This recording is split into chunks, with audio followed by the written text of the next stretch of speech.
Assalamualaikum warahmatullahi wabarakatuh.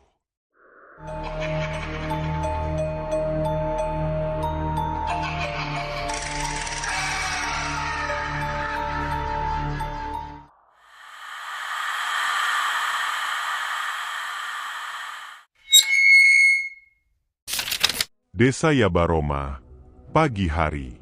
Matahari belum tinggi. Kabut menggantung tipis di atas ladang singkong yang luas. Dari kejauhan, samar-samar terdengar bunyi burung kasuari bersahut-sahutan, bersatu dengan desau angin yang menyisir daun-daun lebar. Elianus, Eli, Manggu, lelaki muda sekitar 28 tahun, baru kembali dari kota Sorong setelah bertahun-tahun merantau. Tubuhnya kekar, kulit gelap, rambut keriting pendek. Ia menatap hamparan ladang milik keluarganya yang kini terlihat lebih liar dari sebelumnya. Beta pulang. Tapi tanah ini rasa sunyi sekali. Macam orang ditinggalkan dia bertahun-tahun. Gumam Eli sambil menggenggam tanah kering. Di sisi lain ladang, dua petani tua, Bapak Domingus dan Mama Lea, sedang menyiangi rerumputan liar. Mereka melirik Eli dari jauh, berbisik dengan mata waspada. Dia tanam ulang di sisi utara itukah? Iya, padahal sudah dibilang. Itu tempat jangan diapa-apakan. Eli belum tahu apa-apa. Baginya, itu hanya lahan subur yang terbengkalai. Ia tidak tahu bahwa sisi utara ladang itu adalah tapal mati, batas tanah adat yang bahkan tidak disebutkan lagi sejak peristiwa ganjil 30 tahun lalu. Malam harinya, Eli tidur di pondok kayu dekat ladang, ditemani Romi, sahabat masa kecilnya yang kini menjadi guru SD desa. Romi punya tubuh lebih ramping, dan lebih skeptis soal hal mistis, tapi tetap punya rasa hormat tinggi pada adat. Lu ingat waktu kecil kita dilarang main ke bagian ujung utara? Ingat. Tapi beta kira itu cuma omong kosong tua-tua dulu. Omong kosong kah? Tapi lu sendiri yang bilang waktu itu pernah lihat mata merah dari balik semak. Eli terdiam. Langit malam mendadak terasa berat. Kabut turun cepat. Dan dari arah ladang seekor anjing kampung menggonggong keras. Tak lama kemudian, hening. Terlalu hening. Saat malam semakin larut, Romi dan Eli mendengar suara langkah di luar pondok. Suara itu berhenti tepat di depan pintu. Namun saat Eli membuka, tak ada siapa-siapa. Hanya jejak kaki kecil mengarah ke ladang utara. Pagi kembali menyelimuti Yabaroma. Namun ladang terasa berbeda. Dingin masih menggantung, walau matahari sudah menanjak. Romi memeriksa jejak di depan pondok kayu tempat mereka tidur. Lihat ini, Eli. Jejaknya kecil, tapi langkahnya dalam. Seperti orang bawa beban berat di punggung. Eli menunduk, memperhatikan dengan alis mengerut. Jejak itu memang aneh, kecil seperti milik anak kecil, namun dalam dan teratur, seperti seseorang yang sedang menuntun sesuatu yang berat. Beta belum tanam apa-apa di situ, tapi seperti ada orang mondar-mandir semalam.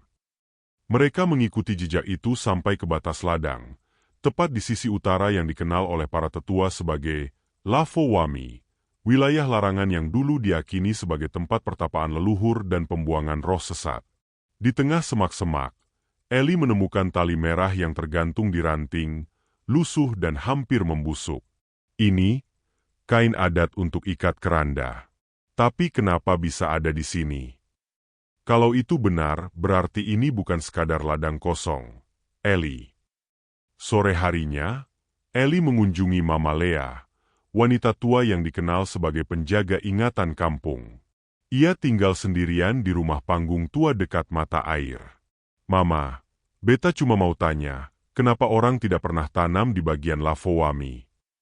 Mama Lea memandang tajam, seolah ingin membaca isi hati Eli. Lu buka tanah di situkah? Eli menunduk. Iya. Beta pikir tanahnya lebih subur. Mama Lea menarik napas panjang, lalu pelan-pelan membuka kotak kayu kecil di dekat perapian. Dari dalamnya, ia mengeluarkan lembaran daun sagu bertulis ukiran kuno.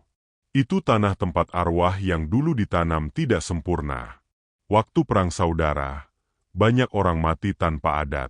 Mata merah itu bukan cuma satu. Mereka semua disatukan jadi satu roh. Mereka tidak bisa kembali, tidak juga bisa pergi. Malam itu, Eli bermimpi. Ia melihat ladang singkong berubah menjadi hamparan nisan, dan dari tengahnya muncul satu sosok bermata merah menyala, menggali tanah dengan tangan telanjang sambil menatap langsung ke arah Eli. Lu sudah buka pintu yang kami tutup dengan darah. Matahari belum muncul ketika Romi bangun karena suara aneh. Klak, klak, klak. Seperti suara alat pemukul kayu yang digunakan untuk membuat sagu. Tapi suara itu datang dari arah ladang, dari sisi Lavowami. Eli, lu dengar itu? Eli membuka mata, mukanya pucat. Beta dengar dari tadi. Tapi suara itu tidak pernah dekat. Selalu menjauh tapi tetap terdengar. Tak bisa menahan rasa penasaran, mereka membawa senter dan menelusuri jejak menuju arah suara. Kabut belum naik sepenuhnya. Embun masih menempel di daun singkong. Di ujung ladang, dekat pohon beringin kecil, mereka melihat sesuatu. Seseorang berdiri membelakangi mereka, posturnya kecil seperti anak-anak, tapi tubuhnya sangat kurus dan lehernya terlalu panjang, tak wajar. Sosok itu menggoyangkan kepalanya pelan ke kiri dan kanan, seperti meniru suara alat tumbuk sagu. Romi berseru, "Hei, siapa kau?" Sosok itu berhenti, lalu berputar dengan gerakan patah, dan memperlihatkan wajah penuh luka, dengan dua mata merah menyala di dalam rongga hitam yang dalam. Matanya seperti membakar malam. Senter mereka padam seketika. Mereka berlari tanpa sempat melihat lagi ke belakang. Tapi sepanjang jalan pulang, mereka terus mendengar suara napas berat menyusul di belakang, dan bisikan yang terdengar seperti doa ada terbalik. Keesokan harinya, warga kampung berkumpul karena Pak Domingus, salah satu petani, ditemukan pingsan di ladang. Tubuhnya gemetar, mulutnya terus menggumam, "Jangan lihat, jangan lihat, jangan lihat matanya." Mama Lea yang datang menengok hanya berkata, "Sudah mulai." Roh itu merasa tempatnya dilanggar. Eli semakin terpojok. Ia baru saja memulai niat baik untuk membangun kembali ladang keluarga. Tapi tak disangka, tanah itu menolak. Di malam harinya, Eli menulis di buku catatan peninggalan ayahnya. Di salah satu halaman kosong, tiba-tiba muncul tulisan baru. Samar, seperti bekas bara api. "Beta tunggu kau di tanah ini." Sejak insiden itu, ladang sisi utara ditinggalkan oleh para pekerja. Bahkan Pak Domingus, yang sudah sadar, menolak kembali ke sana. "Beta sudah lihat. Itu bukan roh biasa. Itu roh dendam, yang dibuang tanpa adat dan tak diterima di tanah manapun." Eli semakin resah. Mimpi buruk datang setiap malam. Mimpi yang membuatnya terbangun dengan tangan berlumur tanah, seolah-olah ia menggali sesuatu dalam tidur. Romi, yang awalnya skeptis, mulai percaya ada sesuatu yang jauh lebih gelap sedang bangkit. Mereka kembali menemui Mama Lea untuk meminta penjelasan lebih jauh. Mama Lea membuka kotak berisi gulungan anyaman kulit kayu. Di dalamnya, tergambar pola simbolik, gambar manusia dengan mata merah, berdiri di antara dua pohon singkong, dan satu bentuk seperti mulut terbuka di bawahnya. Itu lukisan tua. Orang dulu percaya, ada roh-roh yang dibuang ke tanah agar tidak masuk dunia arwah. "Lalu kalau sudah dibuang, kenapa masih bisa kembali?" tanya Romi. Mama Lea menjawab pelan, "Karena ada keturunan pelanggar adat yang kembali membuka tanahnya." Semua mata tertuju ke Eli. "Betakah maksud Mama?" "Bukan salahmu, Eli. Tapi leluhurmu salah satu yang dulu ikut menyegel roh itu. Dan darah itu sekarang kembali ke tanah." Malamnya, suasana ladang lebih gelap dari biasanya. Bahkan binatang malam pun tak bersuara. Angin tak bergerak. Tapi dari ujung ladang, terdengar suara akar dicabut dari tanah, dan suara langkah berat. Eli dan Romi, yang memutuskan berjaga dari pondok, melihat dari kejauhan deretan tanaman singkong roboh satu persatu, seolah-olah sesuatu besar bergerak di bawah tanah dan mengangkat akarnya dari dalam. Apa itu gempakah? Tidak, Romi. Itu dia sedang bangkit. Pagi harinya, jejak-jejak besar ditemukan di tengah ladang, seperti kaki manusia, tapi panjangnya lebih dari 1 meter. Salah satu tanaman singkong tertancap dengan posisi terbalik, dan dari akarnya menetes darah. Pagi itu, warga desa Yabaroma gempar. Seorang anak kecil ditemukan pingsan di tepi ladang dengan mata terbuka lebar, mulut kaku, dan tubuhnya dingin seperti baru keluar dari sungai. Mama Lea yang datang menengok langsung berlutut sambil membaca doa adat. Dia lihat. Anak ini lihat apa yang tak boleh dilihat. Di tubuh si anak, ada tanah basah di sela-sela kuku dan bibir. Seolah-olah dia mencoba menutup mulutnya dengan tanah. Atau mungkin, mencoba menggali sesuatu dengan tangan kosong. Eli dan Romi tidak bisa tinggal diam. Mereka kembali ke pondok ladang dan memutuskan untuk menggali akar masalah secara langsung. Dengan peralatan seadanya, mereka mulai menggali tanah di area tempat singkong sang berdarah ditemukan. Tak lama, cangkul mereka membentur sesuatu yang keras. Batukah ini? Tidak, ini kayu. Mereka menemukan potongan peti tua, terkubur lebih dari 1 meter di bawah tanah. Peti itu tidak berisi tulang manusia biasa, melainkan tulang belulang hewan dan kain merah yang sudah membusuk, tanda ritual pengurungan roh.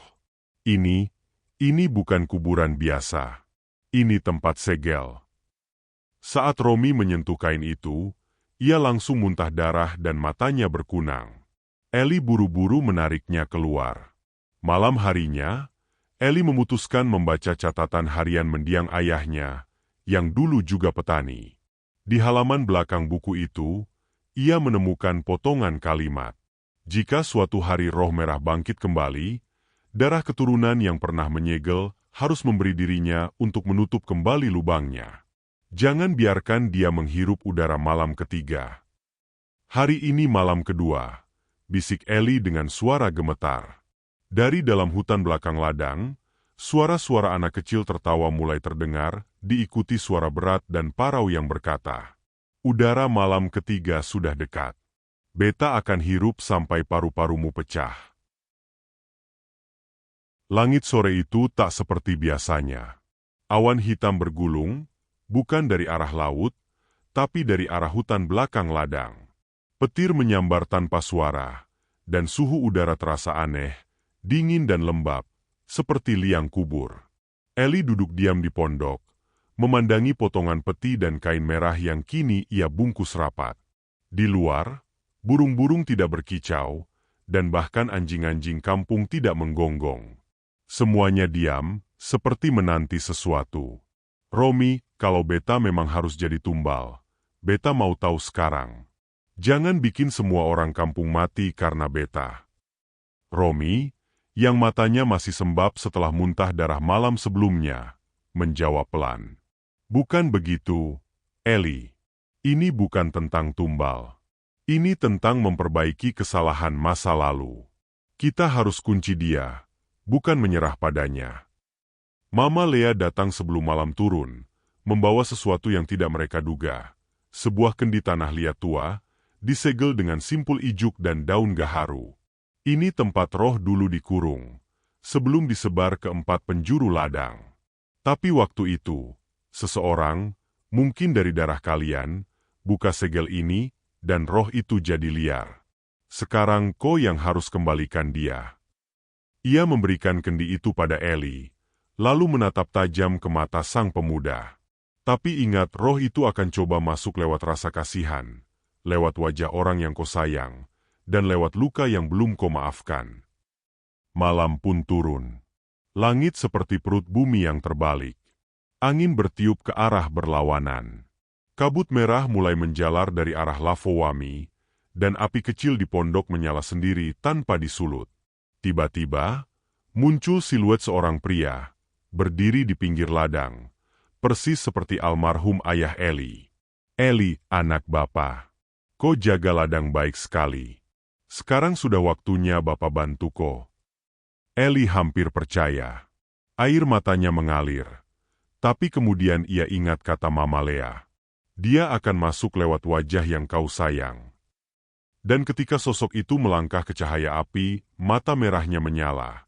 Dan wajahnya mulai meleleh seperti lilin, memperlihatkan mulut yang penuh gigi tajam dan lidah bercabang. Eli berdiri, membawa kendi, menatap langsung ke makhluk itu sambil berteriak. Kau bukan Bapa Beta. Kau hanya mau pakai wajah dia untuk buat Beta lemah. Ladang bergemuruh. Dan dari arah hutan, muncul bayangan-bayangan lain, seperti jiwa-jiwa tanpa tubuh. Semuanya bermata merah, berlari menuju Eli. Bayangan-bayangan bermata merah mulai berlarian di ladang, seperti serpihan jiwa yang tak punya wujud tetap. Mereka mengerang, menangis, tertawa, dan menyebut satu nama berulang-ulang. Manggu, Manggu, Manggu. Eli tercekat. Manggu adalah nama marga ayahnya, nama keluarganya sendiri. Kenapa mereka panggil nama keluarga Beta? Mama Lea, yang masih duduk bersila di tengah pondok, menutup matanya dan mulai melantunkan doa adat pengusiran roh. Tapi suara itu seolah tenggelam dalam teriakan para arwah. Romi berusaha menyalakan api persembahan dari kulit kayu kering dan minyak kelapa, tapi api tak mau menyala. Minyaknya seperti berubah jadi darah, mengental. Tiba-tiba, tanah di bawah Eli bergetar. Ia terjatuh ke belakang, dan retakan besar terbuka di tengah ladang, menganga seperti mulut raksasa. Dari dalamnya, muncul sosok utuh berkulit arang, matanya merah seperti bara, dan mulutnya robek hingga ke pipi. Tubuhnya besar dan mengembung, namun bergerak seperti tali, melilit dengan mudah di antara singkong dan akar-akar. Beta adalah penjaga yang dibuang oleh darahmu sendiri. Manggu. Beta dikurung tanpa adat, tanpa kata pengantar. Sekarang kau buka lagi jalan, kau sendiri yang harus tutup. Eli melangkah maju dengan kendi tanah liat di tangan. Tapi tangannya gemetar. Mama Lea berteriak dari belakang. Jangan kau lawan dengan marah. Lawan dia dengan tanggung jawab. Eli menunduk. Ia tahu, bukan soal membunuh makhluk itu, tapi mengakui kesalahan darahnya, dan menyegel dengan sadar. Ia duduk bersila, memegang kendi dengan dua tangan, dan mulai membacakan mantra dari catatan ayahnya. Beta terima, apa yang leluhur Beta salahkan. Beta buka tubuh ini, untuk jadi jalan kembali. Seketika itu, roh-roh kecil berhenti. Langit menjadi sangat sunyi. Sosok besar itu pun mendekat, pelan, lalu membungkuk di hadapan Eli. Lidah bercabangnya menjulur, mencoba menjilat kendi, tapi Eli cepat menyumpal mulut kendi dengan kain merah dari peti tadi, dan mengikatnya dengan rambutnya sendiri, sebagaimana tertulis dalam ritual. Setelah mantra terakhir diucapkan, kendi mengeluarkan asap hitam dari mulutnya.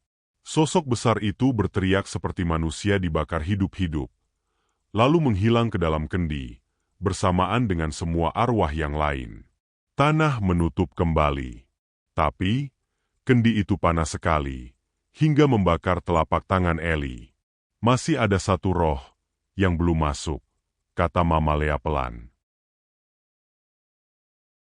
Angin berhenti. Kabut memudar. Tapi suasana di ladang tidak tenang. Kendi tanah liat kini tertutup rapat dan dingin. Di sekelilingnya, ladang singkong seperti layu seketika. Akar-akarnya menghitam. Romi duduk lemas di tanah. Tangannya gemetar, melihat Eli yang masih memegang kendi. Kini dengan tangan yang melepuh, dagingnya terbakar ringan. Beta rasa roh-roh itu sudah hilang. Tapi kenapa? Kenapa kau masih kelihatan kayak orang yang kena beban berat sekali, Eli? Eli menunduk. Pelipisnya basah oleh keringat dingin. Tapi bukan karena takut. Ia tahu, roh terakhir tidak masuk ke kendi, karena roh itu tidak di luar. Ia ada di dalam dirinya sendiri. Malam tiba tanpa suara. Kali ini tidak ada suara binatang, tidak ada api, tidak ada kabut. Tapi di dalam tubuh Eli, mulai terjadi sesuatu. Ia bermimpi lagi. Tapi kali ini, ia melihat dirinya sendiri, berdiri di ladang yang sama, tapi mengenakan baju adat berlumur darah dan memegang tombak patah. Kau pikir hanya dengan mantra, dosa turun-temurun bisa bersih. Kau juga sudah tanam, bukan? Di tempat yang sudah dilarang. Beta adalah bagian dari kau yang selama ini kau kubur dalam-dalam. Wajah Eli yang berdiri di depannya terbelah dua. Satu sisi penuh luka perang, satu sisi menangis darah. Eli tersadar, roh terakhir adalah roh leluhur yang masuk melalui garis darahnya, dan kini menyatu di tubuhnya sebagai bentuk warisan luka, rasa bersalah, dan pengkhianatan terhadap adat. Mama Lea, yang selama ini diam, mengambil seikat rumput laut kering dan meletakkannya di atas kendi. Roh terakhir tak bisa dikurung, tapi bisa diajak pulang. Kau harus terima dia, bukan lawan. Eli berdiri, membuka bajunya, lalu mencoret dadanya dengan arang. Ia duduk di tengah ladang, dan untuk pertama kalinya, berbicara bukan kepada roh, tapi kepada darahnya sendiri. Beta anak dari tanah ini. Beta yang salah, bukan karena jahat, tapi karena lupa. Beta mohon, pulanglah di dalam beta. Tapi jangan sakiti orang lain lagi. Angin berputar pelan. Tiba-tiba langit membuka, dan satu cahaya merah menyambar ke arah Eli, masuk ke tubuhnya. Ia menjerit, tubuhnya menggigil hebat, tapi tidak terbakar. Sebaliknya, semua singkong yang layu tumbuh kembali. Eli terbaring, napasnya tenang. Romi mendekat dan berbisik, "Kau hidup." Eli membuka mata, dan untuk sepersekian detik, mata kanannya menyala merah, lalu padam. Sudah 3 hari sejak penyegelan terakhir. Ladang singkong tampak subur kembali. Akar-akar baru tumbuh cepat, dan daun-daunnya lebat mengkilap. Para petani mulai berani datang lagi. Bahkan anak-anak bermain di pinggir ladang, tertawa, seolah teror itu tinggal kenangan buruk. Tapi Mama Lea tak tersenyum. Ia terus memantau dari kejauhan, mengelus gelang kayu warisannya yang bergetar setiap kali Eli lewat. Tanah bisa tumbuh, tapi arwah tidak pernah lupa.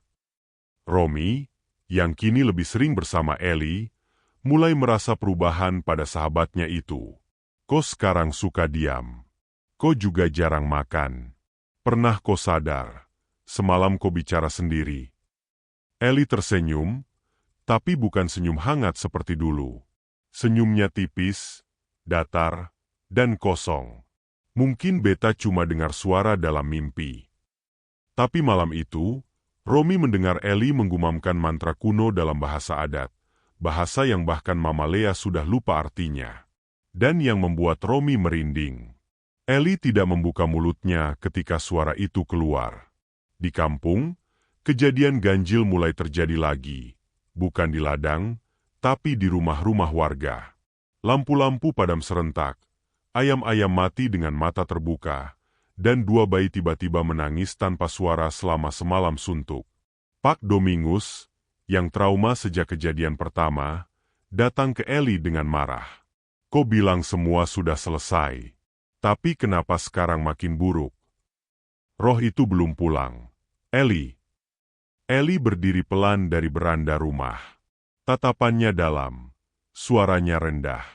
Mungkin roh itu tidak bisa pulang. Mungkin beta memang tempat dia tinggal sekarang.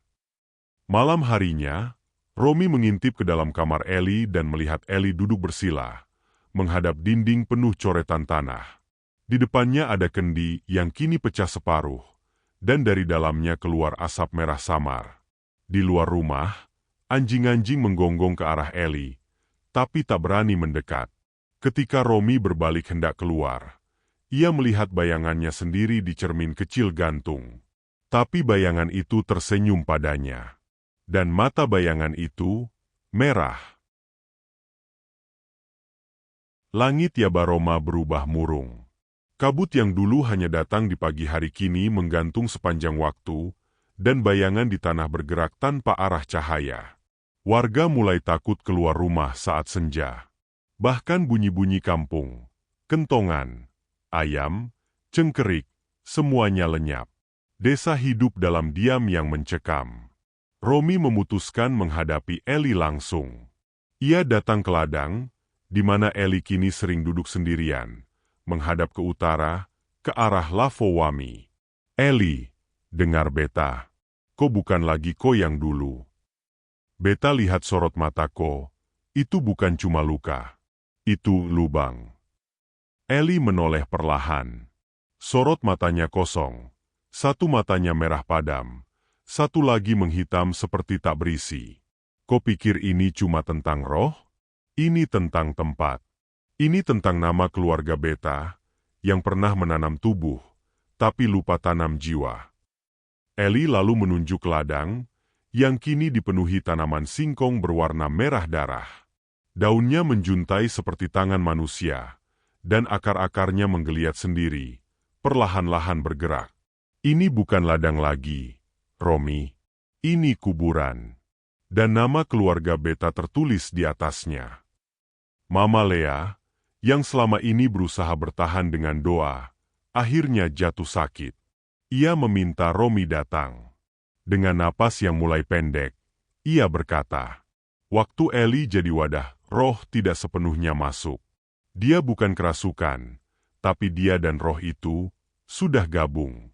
Ladang itu tidak bisa dibersihkan lagi. Harus ditutup. Harus ditenggelamkan. Tapi bagaimana, Mama? Dengan ritual terakhir, yang hanya bisa dilakukan oleh seseorang yang tidak punya darah manggu, tapi masih bisa bicara ke tanah. Romi, yang bukan keturunan langsung, dipilih. Malam terakhir tiba. Kabut berubah menjadi hujan lumpur. Petir menyambar tak henti dari arah ladang. Eli berdiri di tengahnya, memanggil nama-nama leluhurnya yang sudah mati.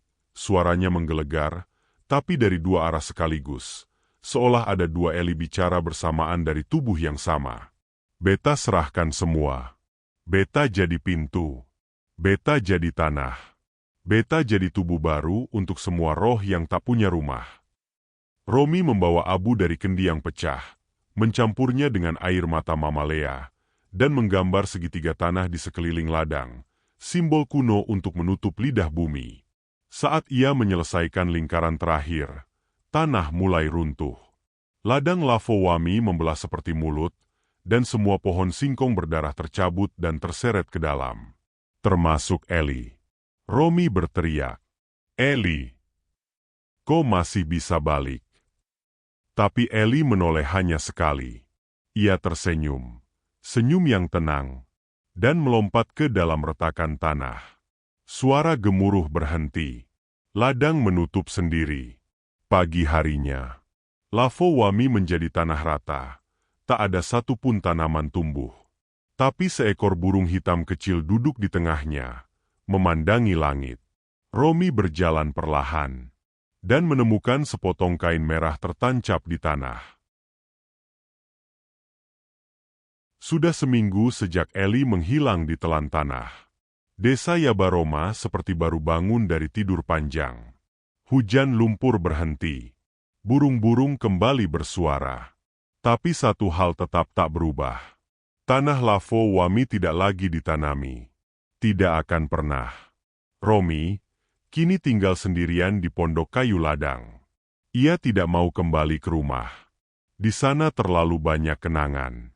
Ia membersihkan pondok, memperbaiki atap, dan tiap pagi membakar dupa sederhana di titik tempat Eli terakhir berdiri. Kau bilang tanah ini punya roh. Tapi beta rasa, roh terakhir itu adalah kau sendiri, Eli. Mama Lea, meski tubuhnya makin ringkih, sempat datang sekali lagi sebelum benar-benar tidak bisa bangun dari tempat tidur. Eli sudah tutup jalur roh-roh. Tapi luka di tanah tidak bisa sembuh cepat. Kain merah itu, jangan pernah dikubur, jangan juga dibakar. Letakkan di tempat tinggi. Biar roh tahu, mereka sudah diberi rumah.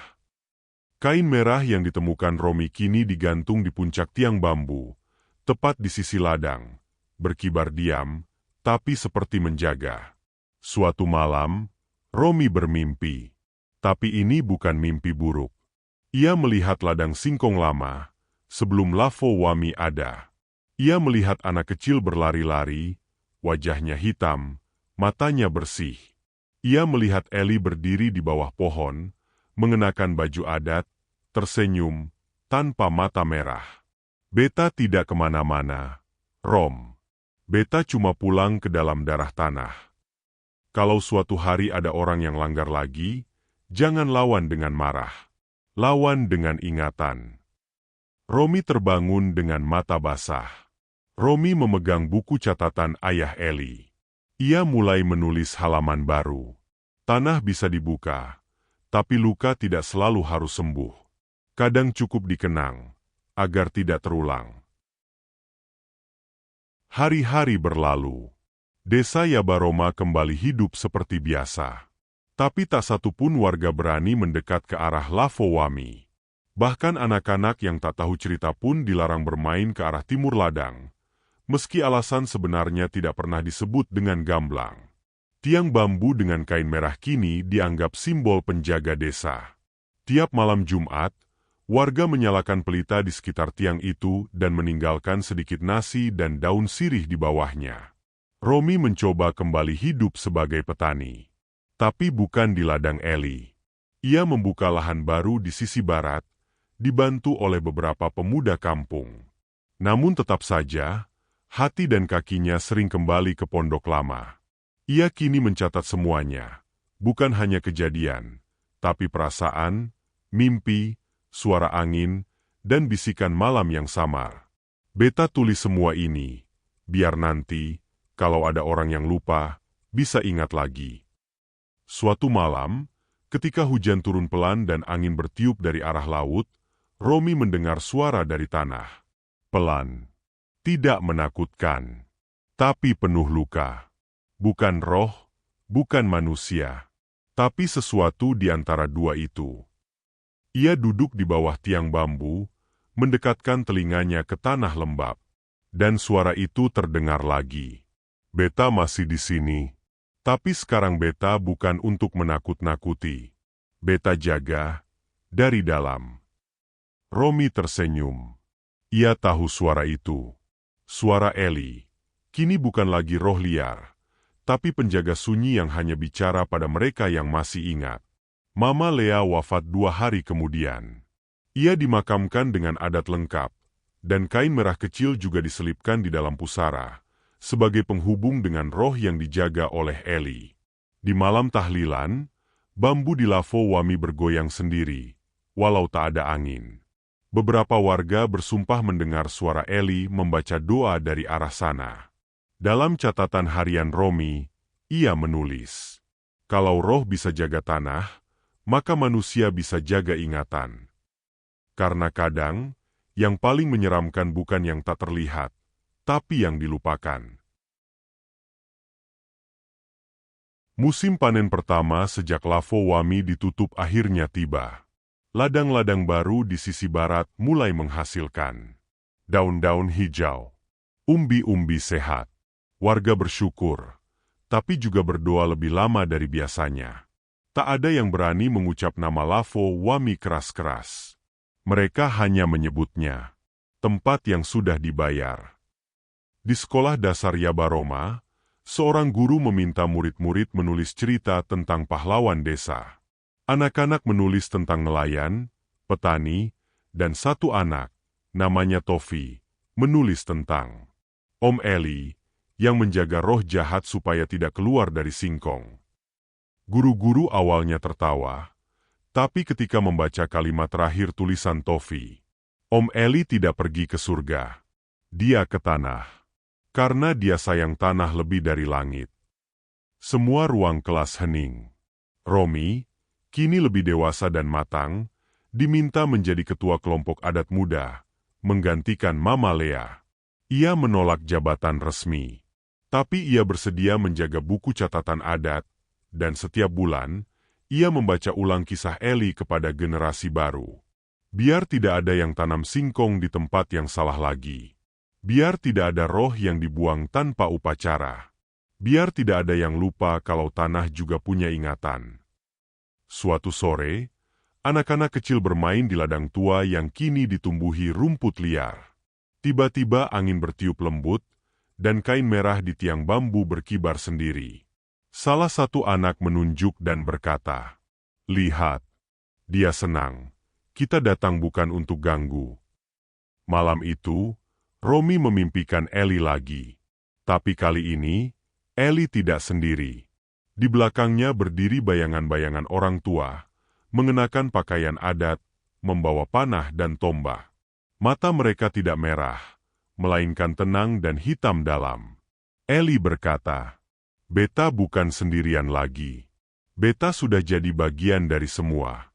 Beta jaga bukan roh, tapi jaga ingatan." Kain merah terus berkibar. Dan di setiap bisikan angin, jika kau cukup tenang, kau akan dengar suara dari dalam tanah berkata, "Beta di sini, bukan untuk menakuti, tapi untuk menjaga." Malam adat diadakan untuk pertama kalinya setelah kepergian Mama Lea. Di balai bambu kampung, semua warga, tua dan muda, berkumpul dalam lingkaran lilin dan api kecil. Romi duduk di tengah, membawa buku catatan Eli, yang kini dijilid ulang dengan kulit pohon. Malam ini bukan cuma untuk bersyukur panen, tapi untuk mengenang dia yang tanam sesuatu yang tak kelihatan. Warga mendengarkan dalam hening. Tak satu pun memotong. Bahkan anak-anak diam, seolah mereka juga mengerti bahwa malam itu bukan malam biasa. Romi membuka halaman terakhir buku Eli. Tertulis dengan tinta yang samar dan goyah, entah ditulis oleh Eli atau oleh seseorang yang kerasukan. "Kalau tubuhku hilang, jangan cari. Tapi kalau namaku hilang, tolong panggil." Romi menutup buku, menatap langit malam, dan berkata pelan, "Eli Manggu, beta panggil kau malam ini. Bukan untuk suruh kau pulang, tapi untuk bilang, kau masih ada." Warga membawa daun pisang muda dan menyebarkannya ke tanah Lavowami, bukan untuk menanam, tapi untuk memberi naungan pada tanah yang pernah dibuka paksa. Ibu-ibu menyanyikan lagu adat pengantar roh, dan para lelaki meniup tulang suling dari burung kasuari. Suaranya sendu dan panjang, seperti angin yang menyesal. Tak ada arwah muncul, tak ada kilat. Tapi semua warga menangis. Bukan karena takut, tapi karena mereka merasa dimaafkan. Di akhir malam, Romi menancapkan potongan papan kecil di tanah bekas pondok Eli, bertuliskan, "Di sini pernah ada seseorang yang menjaga lebih dari ladang. Ia jaga kita semua, dengan tubuhnya sendiri." Malam itu, tak seorang pun tidur. Dan saat fajar menyentuh tanah Yabaroma, pohon kecil tumbuh sendiri tepat di bekas tempat Eli terakhir berdiri. Bukan singkong, bukan pisang, tapi pohon buah merah, yang dalam adat disebut pohon pelindung roh baik. Beberapa bulan telah berlalu sejak malam adat besar itu. Lavowami kini ditumbuhi rerumputan liar, dan pohon buah merah yang tumbuh sendiri perlahan meninggi. Tidak ada yang berani menebangnya. Warga menyebut tempat itu tulang tanah. Tempat di mana tanah pernah menerima tubuh demi menjaga jiwa-jiwa yang lain. Romi masih menjaga buku catatan itu. Kini ia menulis tidak hanya untuk Eli, tapi untuk anak-anak di kampung yang suatu hari nanti akan bertanya, "Kenapa kita tidak tanam apa-apa di ladang yang paling subur itu?" Dan Romi akan jawab, "Karena tanah juga bisa kenyang. Karena bukan semua tanah harus ditanami. Ada tanah yang harus dijaga." Di rumah sekolah adat kecil, guru kini mengajarkan satu lagu baru, lagu Eli. Liriknya sederhana, hanya 4 baris. "Kalau tanah bicara, dengar pelan-pelan. Kalau roh datang, jangan langsung lawan. Kalau ada yang jaga dengan tubuhnya sendiri, panggil namanya, jangan pernah dilupakan lagi. Suatu malam, Romi duduk di bawah pohon buah merah itu sendirian. Angin bertiup ringan. Daunnya berbisik pelan. Di bawah pohon, seolah ada jejak kaki yang tak pernah hilang, meski hujan turun berulang kali. Romi berbicara tanpa menoleh. Beta tahu kau masih di sini, tapi kau bukan hantu. Kau sudah jadi bagian dari semua, akar, angin, dan ingatan. Dan di kejauhan, di ujung pohon, seekor burung hitam bertengger sebentar, lalu terbang melingkar di atas kepala Romi, seperti mengawasi, seperti pamit, seperti menguatkan. Tanah Yabaroma kini dikenal bukan karena kesuburannya, tetapi karena di sanalah seseorang memilih menjadi pintu, bukan pagar. Dan pintu itu tak pernah benar-benar tertutup.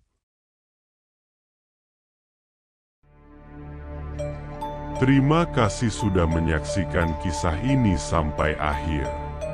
Jika kamu suka cerita-cerita horor lokal penuh makna seperti ini, jangan lupa klik like, tinggalkan komentar, dan tentu saja subscribe channel Pintu Psaka.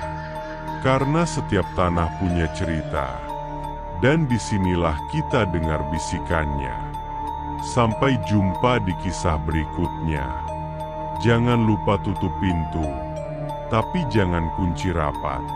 Siapa tahu ada yang ingin pulang. Dan wassalamualaikum.